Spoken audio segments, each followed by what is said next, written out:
예, 공직사회는 물론 관련 업계에 큰 영향을 미친 부정청탁 및 금품수수 금지법, 일명 김영란법이 시행된 지 1년이 조금 더 지났습니다.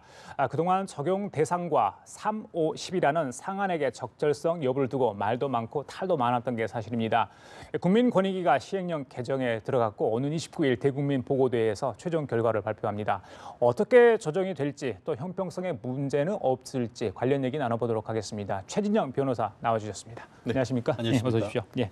자, 국민권익위원회가 아마 지금 이 시각 이 청탁 금지법 관련 전원위원회를 비공개로 지금 열고 있습니다. 아마 논의가 지금 한창 진행되고 있을 것 같습니다. 어떻게 바뀔 것인가 아마 시청자분들이 가장 궁금합니다. 항목과 조정 액수, 상한액 어떤 얘기가 나오고 있습니까? 그렇습니다. 아시다시피 김영란법이라고 한 것은 크게 봤을 때 부정청탁 금지가 하나, 또 금품 수수 금지가 하나인데요. 부정청탁에 대해서는 지금 아직까지 개정의 논의가 없고 지금 금품 등 수수 금지와 관련해서 아시다시피 원칙적으로 안 되지만 원활한 그 직무 수행 그리고 또 사교 목적 이와 같은 특별한 목적이 있을 때에 3, 5, 10 한마디로 식사 3만 원 그리고 또 선물 5만 원 또 경조사비 10만 원까지는 그 정도는 의례적으로 주고받아도 문제가 없다라고 했는데요.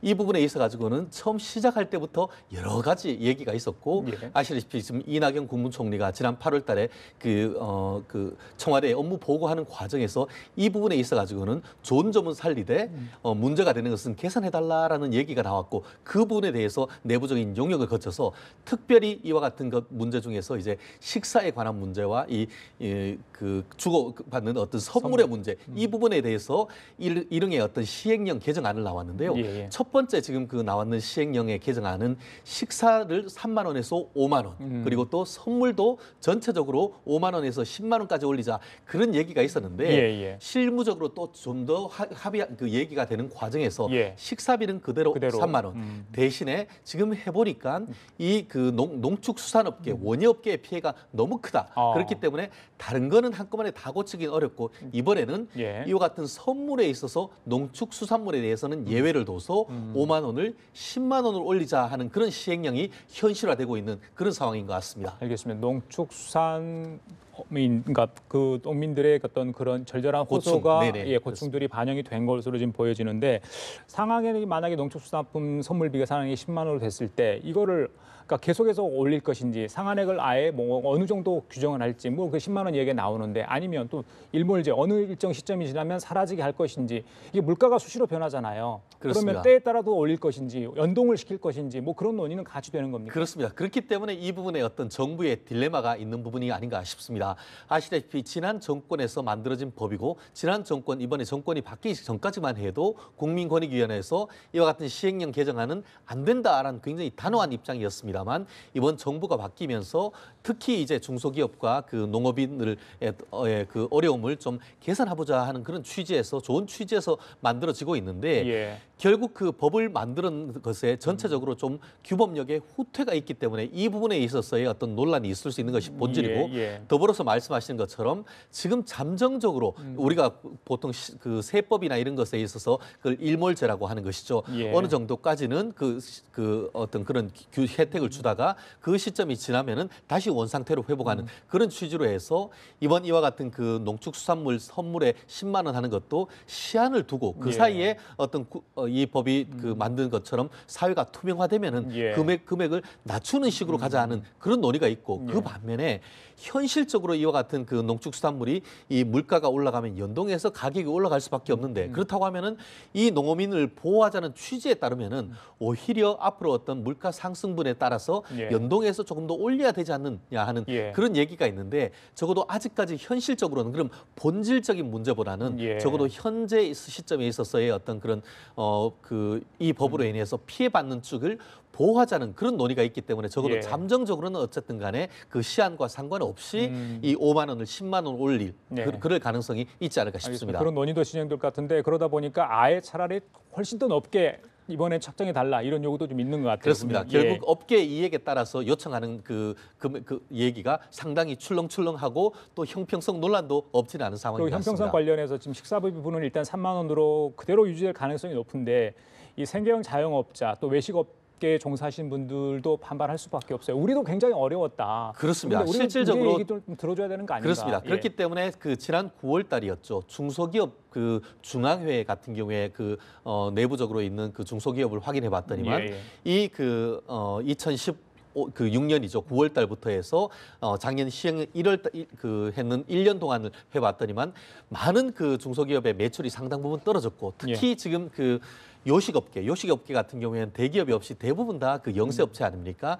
거의 12개월 연속으로 지금 그 매출액이 줄어든다라는 그런 얘기가 있기 때문에 예. 결국 농축수산업뿐만 아니고 이와 같은 이 그 중소업체뿐만 아니고 그 요식업체의 어떤 불만이 상당히 어떤 강력한 것인데 예. 적어도 1차적으로 지금 이번 법 시행령 개정의 타겟은 예. 결국 그 농축수산업법을 보호한다는 그런 취지인데 향후에 일단 이와 같은 족쇄가 조금 풀리게 된다고 하면은 결국 말씀하신 것처럼 중소기업뿐만 아니고 이 소기업체의 어떤 요청도 많이 그 계속 분출된다 보면은 결국 이 부분에 있어서도 이 식사 부분도 좀 올리자는 논의는 충분히 가능해지지 않을까 싶습니다. 이번에 화해 부분도 담길지 모르겠어요. 지난번에 스승의 날에 카네이션 한 송이 줄 수 없어가지고 그렇습니다. 뭐 제자들 마음이 좀 아파했던 부분도 있었고요. 교사에게 캔커피를 걷는데 그 부분도 적용이 저촉이 돼서 좀 문제가 그렇습니다. 됐던 부분들. 그러니까 사회 통념상 우리가 좀 그 정도는 허용될 수 있는 부분이랄지 또 세상 살아가는데 인간관계를 맺는데 너무 각박한 것이 각박한 거 아니냐, 아니냐 이런 이런 얘기가 시각도 지금 나오고 있거든요. 있죠. 그런 네네. 부분까지 세세히 다룰 수 있을까요?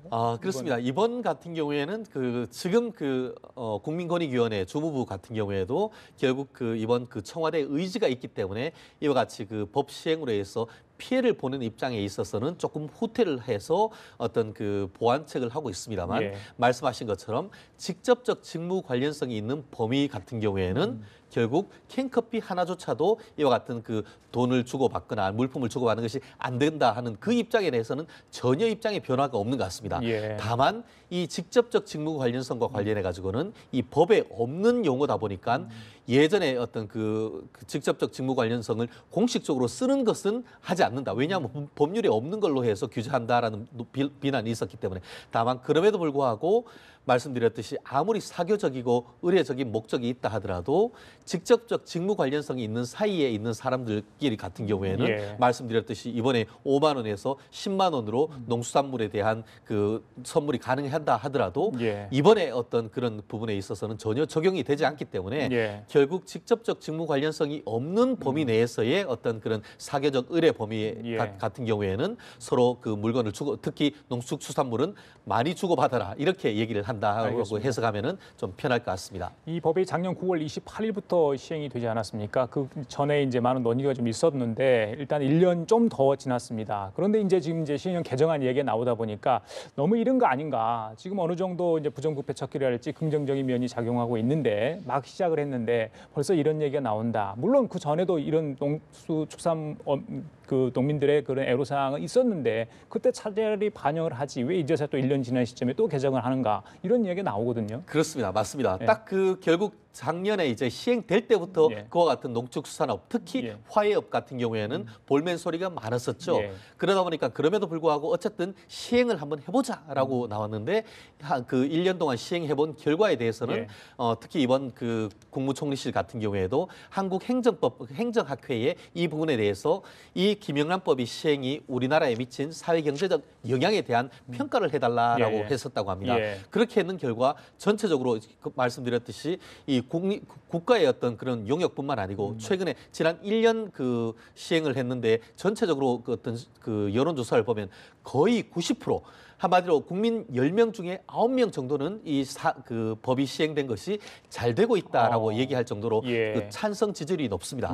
그럼에도 불구하고 이 법이 장점만은 있는 것이 아니고 말씀드렸듯이 화훼 농가 저희 그 변호사들 같은 경우에는 현직에 있던 분들이 이제 그 승진을 하거나 했을 경우에는 옛날 같은 경우에는 난 화분을 보내다든가 이런 부분이 있었었는데 요즘은 지금 사실 그러기가 오히려 조심스럽거든요. 결국 그런 것으로 인해 가지고 사회가 투명해지는 것은 맞습니다만 그로 인해 가지고 피해를 보는 사업 분야가 있기 때문에 그 부분에 있어서의 어떤 어떤 문제점을 개선하고자 하는 것이 이번 청와대의 의지이기 때문에 어쨌든 그와 같은 그 국민들의 목소리를 나름대로 소통한다는 차원에서는 상당히 받아들일 수 있습니다만 말씀드렸듯이 형평성 논란 더불어서 이 법 취지 자체가 OECD에 가입했습니다만 그 국가의 투명성이 OECD 국가 중에 거의 최꼴찌에 있는 그런 어떤 국가의 전반적인 어떤 투명성을 올리자라는 그런 법 취지에서는 예. 물러날 수밖에 없는 그런 비판은 감수해야 되는 그런 부분이 없지 않은 것 같습니다. 그 법을 시행된 지 1년이 조금 더 지났는데 과연 처벌은 제대로 되고 있는가 보니까 지난 8월까지 이 법 관련해서 위반해서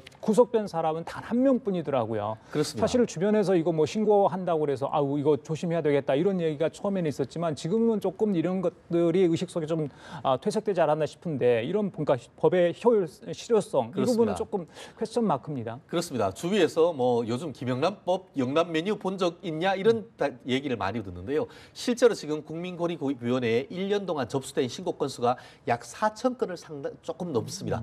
그중에 실질적으로 제재를 된 것은 1%, 400건이 지금 채 되고 있지 않은 것 같은데요. 그중에서 지금 앵커께서 말씀하신 대로 이것이 형사처벌된 것은 그중에 더더욱 좋은데 예. 형사처벌로 넘어간 것은 그중에 111건 정도밖에 안 된다고 예, 합니다. 예. 그중에서 말씀하신 것처럼 구속 수사된 것은 단 한 건밖에 없고 예. 사실 그 이 부분이 상당히 문제된 것이 올 그 초였습니까? 서울대 병원에서 서울대 그 의대 교수님이 퇴임하는 과정에서 예, 예. 한 17분 교수님들이 한 30만 원 모아가지고 한 700만 원 정도 골프채를 예, 선물해 맞습니다. 줬던 예. 그 문제가 돼서 예. 상당히 공부를 샀었는데 예. 그 문제도 어떻게 됐냐?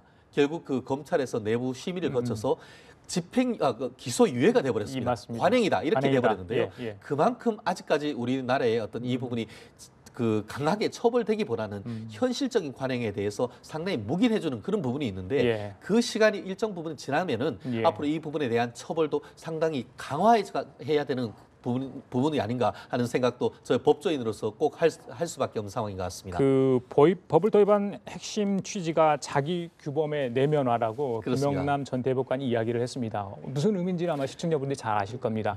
자, 스스로 어떤 도덕적인 개념, 법적인 개념, 즉 본인이 깨끗한 걸 노력을 하려는 그런 의지들이 굉장히 체화를 시켜야 된다는 건데 최순실 국정농단 사태를 지켜본 많은 분들은 자 저렇게까지 법을 어기고 많은 부당 이득을 챙기는 사람들이 주변에 많은데 과연 나는 3만 원, 5만 원, 10만 원을 가지고 이렇게 어려운 생활을 해야 되는가? 결혼에 대한 어떤 자괴감이 굉장히 있었거든요. 어떻게 보세요? 그 부분 상충되는 부분. 그렇습니다. 딱 그 말씀이 작년 9월 말에 이 법이 시행된 바로 그때 예. 이 국정농단 사태가 터지면서 결국 있고 돈 있고 힘 있고 빽 있는 사람은 결국 이렇게 큰 돈을 가지고 하는데 나는 지금 캔커피 하나 줘야 되냐 받아야 되느냐에 대해서 그 고민을 해야 되는 것이 이른바 자괴감을 느낀다라고 해서 그와 같은 국정농단 사태로 인해서 김영란법이 상당 부분 색채가 바랬다 이런 예. 얘기가 있었죠. 예. 그렇지만 이 법 취지가 결국 돈을 주고 받는 그것을 넘어서 말씀드렸듯이 돈 있는 사람을 처벌하는 것은 검찰과 특검을 통해서 그 악은 척결하면 되는 것이고 예. 김영란 국민권익위원장님이 얘기하는 것처럼 이 법의 취지는 뭐냐면은 공무원이나 이런 사람이 오히려 내가 거절할 수 있는 명분을 주는 법이다. 결국 다른 사람이 어쨌든 간에 나 스스로 먼저 이 부분을 깨끗하게 하면은 결국 예. 전반적인 어떤 우리나라의 청렴도와 이가 높아지고 그렇게 되면은 결국 위에 있는 사람들 또한 결국 밑에가 전반적인 사회가 깨끗해지면은 예. 위의 물도 깨끗해진다는 그런 논리이기 때문에 예. 결국 거악의 문제는 이 특검이나 검찰을 통해서 해결을 하고 예. 사회 전반적인 것은 이와 같은 그 김영란법을 통해서 우리나라의 어떤 그런 투명성이 높아지는 계기가 되고 특히 저도 뭐 아이를 두고 있습니다만 예. 학부모 입장에서는 촌지도 없어지고 깨끗했다고 하고 선생님들 입장에서도 오히려 그 부분에 대해서 나도 떳떳해지기 때문에 좋다라고 하기 있기 때문에 이와 예. 같은 장점은 최대한 살려가고 예. 단점은 하나하나 그 개선해 간다고 하면은 예. 김영란법의 설립 취지가 상당 부분 우리나라에 좋은 영향을 미칠 거라고 저는 개인적으로 생각합니다. 그 적용 대상과 관련해서 지금 경제활동 인구의 15%가 적용돼 있다. 근데 꼭 필요한 사람은 좀 빠져 있다 이런 이야기도 있어요. 적용 대상을 다시 한번 재점검할 필요는 없습니까? 그렇습니다. 실질적으로 이 법이 결국 최초에는 공무원에 대해서만 적용된다고 했는데 법을 하는 과정에서 이른바 공무원 등 해서 사립학교 교원 또 여기에 계시는 이제 언론일까지 다 해서 이게 너무 지나치게 폭이 넓어지는 것이 아니냐 했는데 어쨌든 1차적으로 헌법재판소에서 헌법 소원이 문제가 됐었는데 그 적용 대상을 그렇게 넓어 넣는 것 자체는 위헌은 아니다라고 예. 했습니다. 하지만 이 법의 실질적인 규범의 대상은 1차적으로 공무원이면 틀림없습니다. 그렇기 때문에 시행해 나가는 과정에서 예. 지나치게 넓어서 법이 있으나 마나 할 것이 아니고 예. 조금 더 타이트하게 하지만 시행령과 규범력을 높이는 그런 어떤 지혜도 필요하지 않을까 싶습니다. 알겠습니다. 자, 29일 날 대국민 보고를 통해서 최종 결과가 나옵니다. 지켜보도록 하겠습니다. 지금까지 최진영 변호사였습니다. 감사합니다. 고맙습니다.